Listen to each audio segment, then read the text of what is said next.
bu assemblée nationale bi donc dañoo rejeté pour non respect des exigences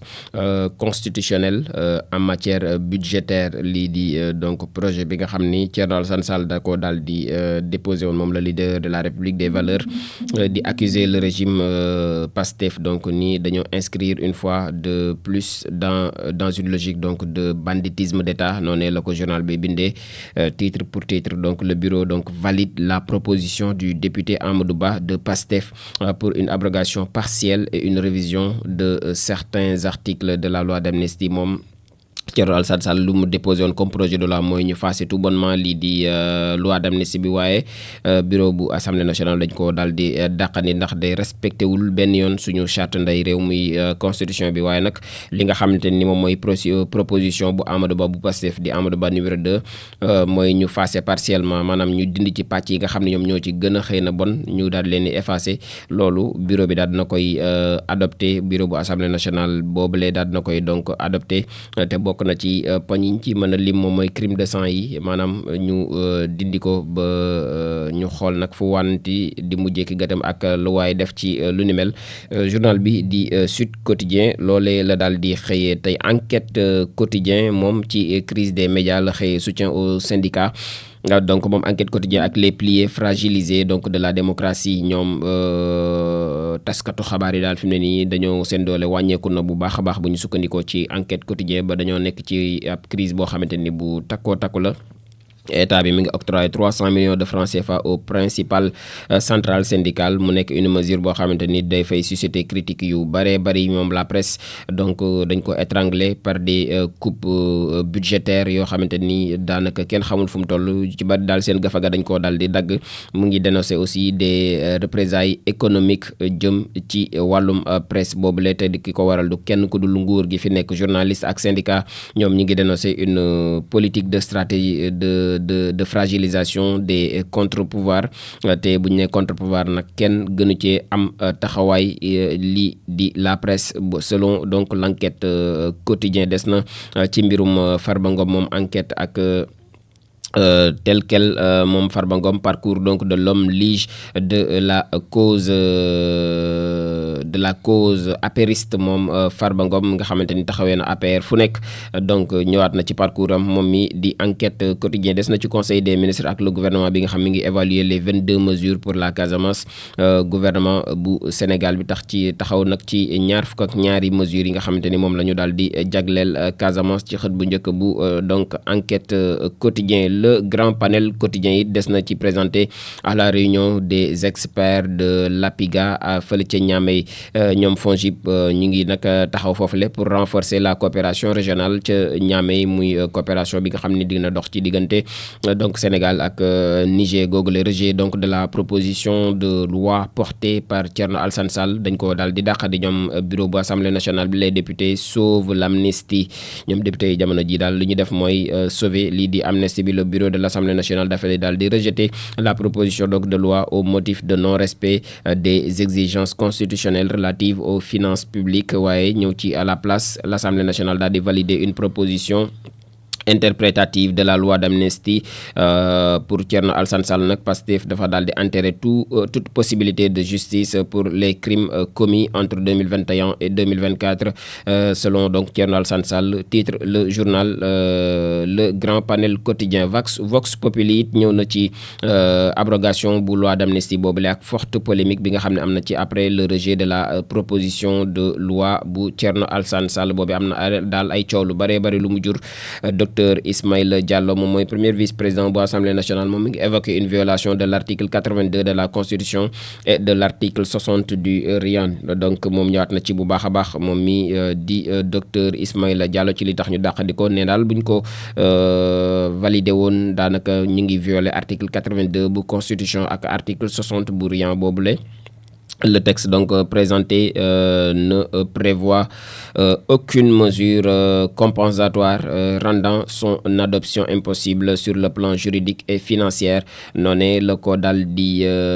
titré mon journal Vox Populi colère noire aussi du président de la République des valeurs bi nga xam mi ngi accusé Pastef de ne pas vouloir donc la justice ne daal Pastef bëggul justice moom Thierno Alassane Sall ginnaaw bi ñu dàqee proposition de loi boobule le régime Pastef vient confirmer qu'il refuse catégoriquement l'abrogation totale de la loi d'amnistie selon Thierno Alassane Sall. Le groupe Pastef ñu ngi dénoncer aussi une précipitation opportuniste et manipulatrice de l'opposition de l'opposant donc de salon noonu la ko daal di journal bi fësale moom it ñu ngi chercher aussi à devancer li nga xamante ni moom mooy li ñu annoncé woon par Pastef sans tenir compte des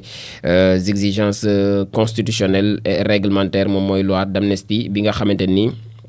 kii di Thierno Alassane Sall daal dina koy déposé syndicat gouvernement patronat ñi nga xamante ni waroon nañoo daje ci semaine bi ce que l'État cherche à travers la grande rencontre tripartite lan la nguur gi di wër nag ci ndaje moomee nga xam ne dina ko seq ak syndicat yi waaye seq kook patronat yi moom Vox Populi xëy na ci daal di xaatim as tuut mu ngi ci xëtam bu njëkk mesure de régularisation aussi bi nga xam dafay tendre à criminaliser l'activité de presse CDEPS appel ak ANPLs ñoom jamono ji ñu ngi scandalisé wu par les errements donc du ministre de tutelle fi mu ne nii daal li ñuy wax ne mooy ministre bi dafa réer ki ñu dénk wàllum communication ndaxte daanaka ay mesures de régulation la daal di jël ngir daal di criminaliser activité de presse yi booba jëwriñ njële ñu ngi dénoncer aussi le mépris et le forcing du ministre de la communication ñoom waa CDEPS waa appel ak ñi nga xam ne ñooy ANPELS donc ñëwaat na ci bu baax a baax moom journal bi jour décisif aussi pour Farba Ngom muy seconde comparution bi nga xam ne na ko amal fële ca pôle judiciaire financier moom Farba Ngom dañ ko xaarandi foofule. L'observateur xëy na moom it ci xëtam mu njëkk ak ki nga xamante ni mooy ndaje bi am avec les syndicats le gouvernement de Sonko face à un test crucial. jamono ji nag ci ab test lañ nekk ñoom gouvernement bu Sonko bi l'observateur ci xëtam bu njëkk tey ci la daal di xëy waa arrêté après une charge violente contre Sonko moom mii di Assane Diouf les secrets de l'audition ñëwaat na ci bu baax a baax ci secret yi audition bu Assane Diouf boobu l'activiste réentendu ce jeudi daañ ko dégluwaat moom mi di Assane Diouf l'observateur ci xëtam bu njëkk des na aussi ci un faste qui interpelle muy li nga xamante ni quand les cérémonies familiales tournent à la surenchère du paraître di cérémonie familiale yi ak jaay yi nga xam dañ ko fay gis lu ne waaye takk ko ñëw ku ne di wane sa dayo ñëwaat na ci bu baax a baax ak moom reportage bi nga xam ne def nañ ko tey ñoom enquête quotidien tissu à plus de 2 millions de francs CFA yoo xamante ni jigéen ñi dañ koy daal di sol parure en or yu toll ci 20 millions ak la signature d'un statut social sous l'œil impitoyable des réseaux sociaux ñëw woo site yi ku nekk solu wala takku sax ba dëgër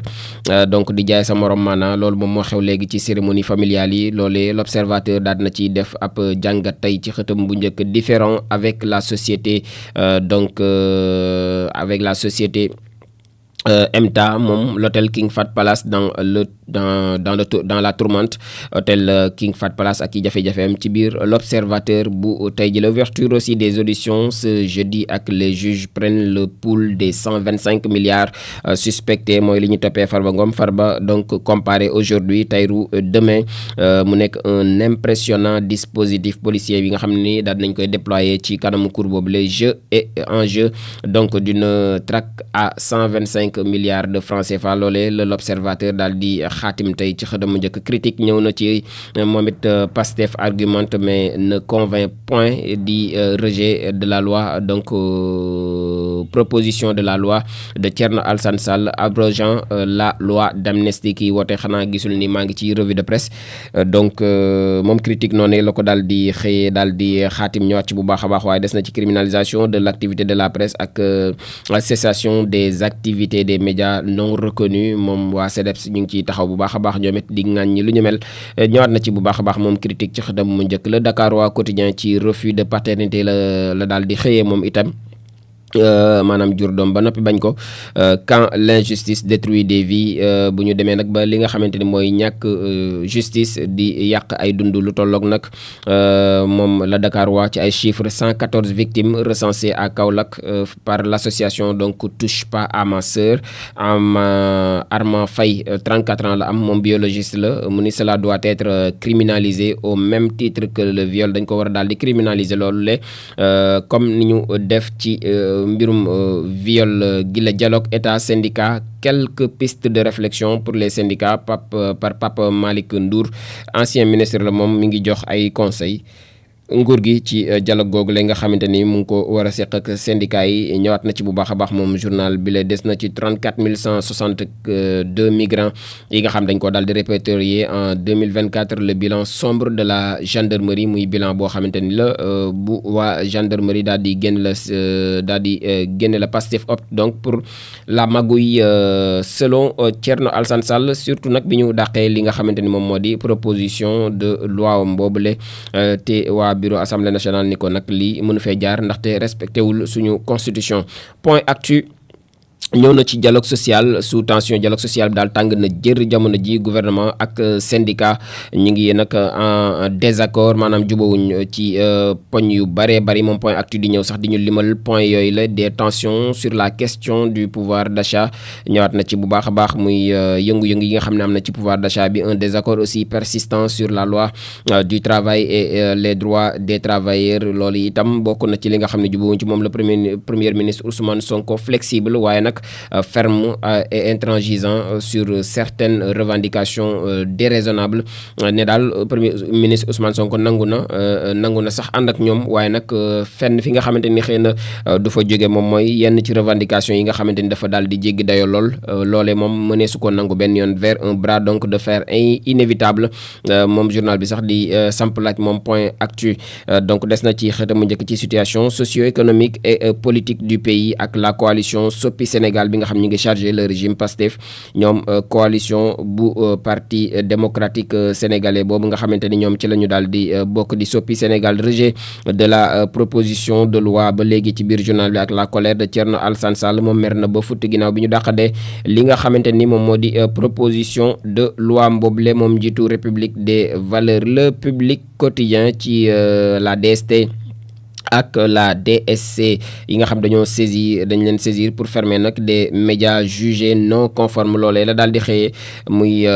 médias yi nga xamante ni jàpp nañ ni daal conformewul ak li nga xam ne moom la nguur gi doon laaj l'activité de presse criminalisée au Sénégal loolee la daal di xëyee moom journal bile di le public quotidien ci xëtam mu njëkk lii quotidien itam des na ci Pastef ak l'abrogation de la loi d'amnistie c'était du bluff ne daal li ay naxee mbaay la woon moom loi d'amnistie bi ak waa Pastef moom li quotidien donc ne dañ ko faasem déet loolu ay nax la donc ñëwaat na ci bu baax a baax moom li quotidien ci xëtamu njëkk le bureau de l'Assemblée nationale dañoo dàqandi ba noppi di invoquer la non conformité budgétaire bi nga xamante ni xëy na ci loi bi bàyyiwuñ ko woon xel le texte présenté par Thierno Alassane Sall aussi ne prévoit aucune mesure compensatoire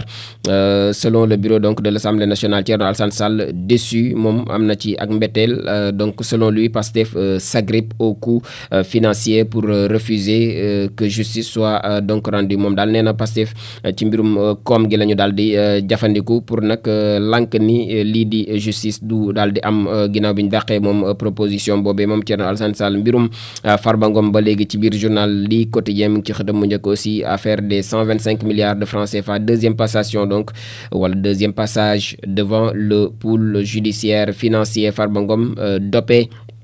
par ses soutiens kenn ku ci nekk daal yaa ngi jóg ne da ngay ànd ak Farba Ngom je suis Farba gi mi ngi bëgg a bari donc moom ñu ngi koy doppee bu baax a baax ñoom ñi le suñu sukkandikoo ci lii quotidien ci xëtam mu njëkk ba léegi itam mi ngi des ci défense du pouvoir d'achat et préservation donc des acquis démocratiques le FDR ñu ngi annoncé une manifestation populaire après weeru koor gi la ñoom FDR google ñu ngi donc annoncé seen mobilisation google ginnaaw weeru koor gi ndaje mi nga xamante ne aussi avec les centrales syndicales moom nguur gi doon nañ ko def. Le premier ministre mi ngi réitérer son attachement pour un dialogue sincère moom njiitu gouvernement bi di Ousmane Sonko. Libération ñëw na ci la drogue saisie donc était volée et remise donc à des trafiquants pour la revente drogue bi nga xam dañ ko daal di saisir, dañ ko daal di dañ ko sàccoon delloowaat ko ay trafiquant ngir ñu daal di koy jaayaat. La DIC moom piège et arrête un douanier en flagrant délit. ñoom DIC teg nañ loxo ab douanier ba noppi dañ ko sax piégé ba noppi teg ko yoxo moom douanier google dinañ ko àtte ci flagrant délit. Enquête bi dafa daal di door après ay renseignements yi nga xamante ne da doon indiqué Kabib Samba moom Habib Samba agent donc préposé des douanes en service fële ca Kaolack dafa doon nekk gérant la des saisies opérées dans le secteur. moom dafa dérobé woon la drogue pour la remettre à des trafiquants chargés de la revente. ginnaaw bi mu nangoo woon ab drogue daal da koo delloowaat ay trafiquant ngir ñu jaayaat ko moom agent douane boobule. ci noonee information bi mu toqee ci noppi DIC lañ ko commencé woon topp nag l'enquête bi daal di dooroon après une fausse commande des éléments donc du GRI ak yu DIC yi. moom Habib Samba daal di débarquer à Mbour dans un véhicule de la douane avec 15 kilos donc de chanvre indien la fa daal di wàccee muy fukk ak juróomi kilo yamba. Il a été donc arrêté en même temps que son pisteur et complice moom Habib Samba. ci noonu la ko DIC daal di tegee loxo. Antenne Quotidien la ñuy jàll moom ci fermeture des médias non conforme la xëyee. CDEPS ak APEL ñoom ñu ngi dénoncer les errements donc de Alioune Sall moom la ñu dénk wàllum communication. ñoom it ñu ngi ŋàññi bu baax a baax ñoom waa CDEPS. L'évidence moom it ñëw na itam ci Aminata Touré sur la communication du président Sall, une véritable provocation à la mémoire donc des 80 jeunes morts. moom Aminata Touré ne daal li provocation la ci mémoire juróom-ñett fukki doomi aadama yi nga xam ne ñàkk nañ seen bakkan ci manifestation yi fi jot jàll. Rencontre tripartite ak mbirum Farba Ngom mi ngi ba léegi aussi ci journal bi. Un jeudi décisif fii ci biir réewum Sénégal. Direct News ñëw na itam ci ki nga xamante ni moom moo di Sénégal ci réewum Sénégal. Un jeudi de face à face muy Farba devant le juge ak Sonko à l'assaut donc du Front Social. Farba Ngom war a jàmmaarloog juge bi, Sonko ak waxtaan bi nga xam ne war na ko seq ak patronat beeg syndicaliste yi. donc mu nekk jeudi bu tàng ci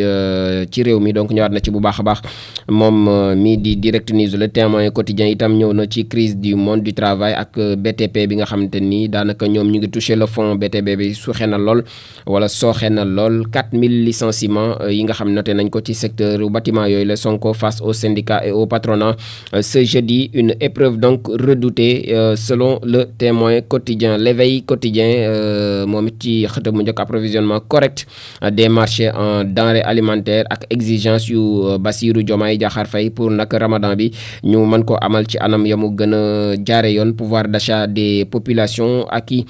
démocratique. L'opposition annonce une grande manifestation. ñëwaat na ci bu baax a baax moom journal bi. Le parc Lambaye de Pikine ak tàkk-tàkk gu métti ga fa amati ren daanaka at mu jot mu tàkk mi ngi doon un incendie donc fait d'importants dégâts fële ca parc Lambaye. ñëwaat na ci moom bu baax a baax. Le journal bi di 24 heures itam des na ci corvée conservatoire ak corrective yi nga xamante ni ci situation financière bu Sénégal warees nañ ci mën a daal di tàbbi itam. donc ci xëtam mu njëkk moom journal bi mu ngi ñëw ci lu ni mel. Réew mi Quotidien it ñëw ci Barça wala Barsax accident meurtre. ñëw ci les chiffres yi nga xamante ni daanaka yu raglu la ci li tukkee ci lu ni mel de la gendarmerie. ñoom gendarmerie sax ñoom ñoo génne chiffres yooyu les 5212 accidents moom mooy am ci at mi. 687 ñoo xam dañ cee daal di ñàkk seen bakkan ak 547 blessés en 2024. 844 crimes yoo xamante ni daanaka dafay affecté un total de 5043 victimes. maanaam 5043 victimes la waaye 844 ci crime la daal di tukkee. 64 embarcations aussi yoo xam ne transporté nañ 34 162 migrants interceptés. lii yëpp ci atum 2024 bi rencontre bi donc bi war a am ci diggante gouvernement bi ak patronat bi ak syndicaliste yi. premier vrai test pour Ousmane Sonko, test bu njëkk ndak bu mag a mag pour Ousmane Sonko. journal bi di xëy donc di ñu ko xamal suba teel moom it xëyee na li nga xamante ni mooy cessation immédiate des activités des médias non reconnus. CDEPS ak appel ñu ngi boole seen ay doole ngir daal di faire face selon donc le journal suba teel. des na aussi ci cartographie donc ci cartographie de sama bët yaa ngi dem de des na ci cartographie moom journal billet de la criminalité au Sénégal ak les chiffres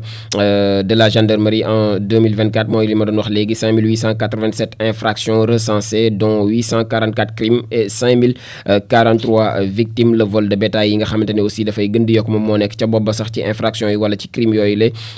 en tête des infractions fële ca Louga ak moom mooy région bi nga xam ne moom la mbir mi gën a lal moom région bu Louga. le viol le vol donc de bétail aussi en tête des infractions fële ca Louga. la plus touchée moom mooy zone bi nga xamante moom la mbir ma gën a laal selon donc le journal. 1144 individus ont été déférés dont 1126 hommes et 18 femmes.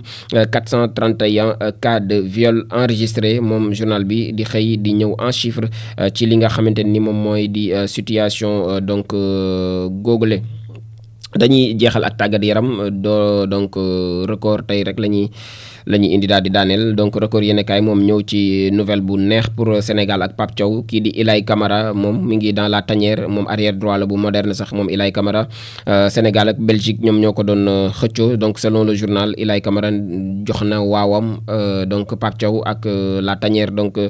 dina bokk ci rassemblement yu mars yi. les coupe de France ak Cheikh Ndoye moom mooy capitaine de l'AS Cannes moom Cheikh Ndoye le rêve aller au stade de France donc et soulever le trophée moom mooy gëntam gi gën a mag jamono ji moom Cheikh Tidiane Ndoye dem stade de France daal di yëkkati trophée bi nga xamante ni moom mooy coupe de France googu. El Hadji Diouf mi ngi répliqué à Jamie Carragher bi nga xamante ni dafa yëkkati ay kàddu tuer qui pour t'en prendre à notre CAN. Jamie Carragher ginnaaw bi mu yëkkati ay kàddu jëmale ko ci coupe d'Afrique des nations. El Hadji Diouf ne ko nag yow yaay kan bay wax ci suñu coupe d'Afrique des nations yow Jamie Carragher. ñëwaat na ci bu baax a baax moom record yéen kaay Ligue 1 15e journée en retard Gorée face à Génération Foot ak Guédiawaye football club donc pour creuser l'écart. moom journal bi ratewu ko benn yoon waaye 200e match bu ak Everton bu Idrissa Gana Gueye. Mister Gana moom it ma ngay wane boppam bu baax a baax téye na ko en tout cas bar bi fu kawe ci haut niveau bi moom Idrissa Gana Gueye.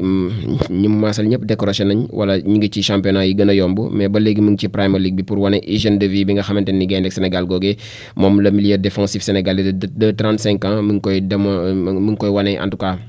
ba léegi titulaire la fële ca Everton. une soirée donc spéciale pour lui qui disputait son 200e match avec équipe boobule di Everton moom Idrissa Gana Gueye. li daal globalement moo gënoon fës tey ci yéenekaay yamook le 27 di jeudi donc le 27 deuxième mois 2025